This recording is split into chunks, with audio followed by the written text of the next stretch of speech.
Hey guys, Dean Mannix here. Now, I need the whiteboard today because what we're talking about is the concept of visualizing the villains. Now, let me get to that in a second.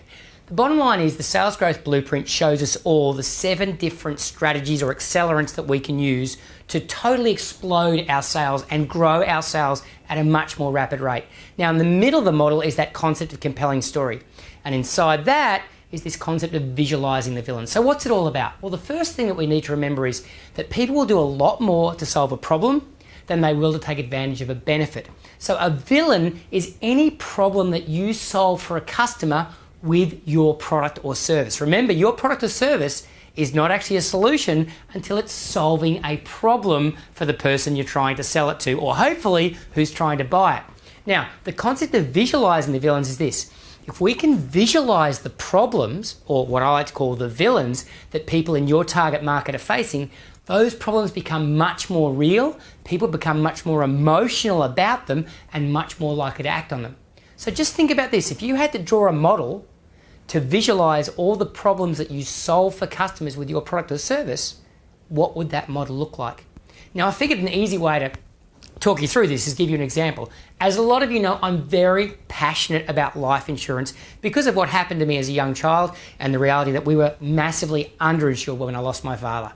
Now, I wish that the life insurance salesperson who sold not enough insurance to my father, and my father didn't buy enough either, had used this strategy to visualize what those villains were and really drive home the problems that the right amount of life insurance would have solved. So if I was a life insurance salesperson, I'd say, listen, there's 3 problems you've really got to get covered in case something happens to you. Now, I hope nothing happens to you, but if it does, there's 3 problems those that you love and care about are going to face. The first problem, and we visualize it, the first problem is fundamentally the burden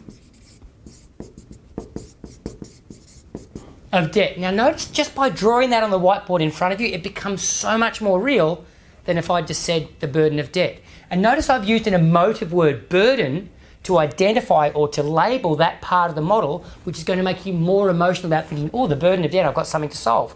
Now, I could add a more persuasive tag to that by saying, listen, your family are going to have to deal with the burden of either losing you or you losing your ability to earn income. So you don't want to put the burden of debt on top of that. Now, the second problem your family are going to face, which is linked to this, is basically the downgrading of lifestyle. Even if your family does have enough money to pay out the debts on the family home, on the credit cards, on the cars, on everything else that you've probably got some debt on, the bottom line is the last thing you want your family going through is having to move out of the family home, or having to not take a holiday, or having to take the kids out of the private school because your income is no longer coming into the family. So there's a real risk that your lifestyle is going to be downgraded quite dramatically. Can you see that visually now the problem is becoming even more real? And look, there's a third problem a lot of people don't think about, and that's the lack of a legacy. And what I mean by that is, these days kids need their folks' money to get into a house, need their folks' money just to pay themselves out of university debt. And so the bottom line is if you die or something happens to you which causes you not to be able to earn income, there's going to be nothing there left for them that's going to help them get ahead in life. Now, as you can see by visualizing this, it's become much more real. Now, I could go one step further and say, now I know that you have money, or so that you have life insurance inside your super policy. But the question we've got to ask ourselves is if this is your life cover in your super, or in America, your group cover, how much does that fill of these circles? And now all of a sudden they can see that, oh my gosh, I might have cover in my super or my group cover, but it's not big enough to cover these circles, and I'm still left with a really big problem. So I'm not sure what the model looks like for your product, but if you can't visualize the problems that you solve and the things people should be thinking about when they buy your solution, there's a high probability that you're not impacting them in their visual senses, you're not making it easy for them to understand the problems that you solve, you're not setting yourself up for a nice structured conversation that helps you quantify all these problems and make them real, and there's a really high probability that you're not telling a very compelling story at all.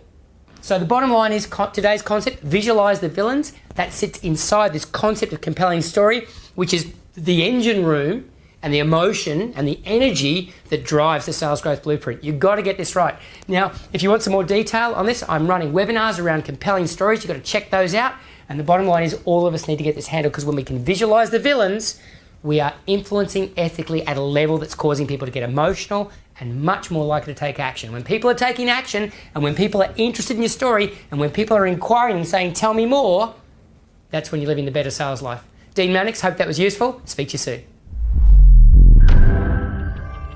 Thanks so much for watching that video, and I hope you found it valuable and educational and useful for your role in sales. So if you did, please share it. Remember, sharing's free, and every other salesperson out there needs all the help they can get. Also, make sure you subscribe to my channel, because I've got lots and lots of content coming out, and plenty of content inside the channel right now ready for you to digest. Enjoy, and remember, sales is meant to be fun. If it's not, we need to change the way that you're doing it.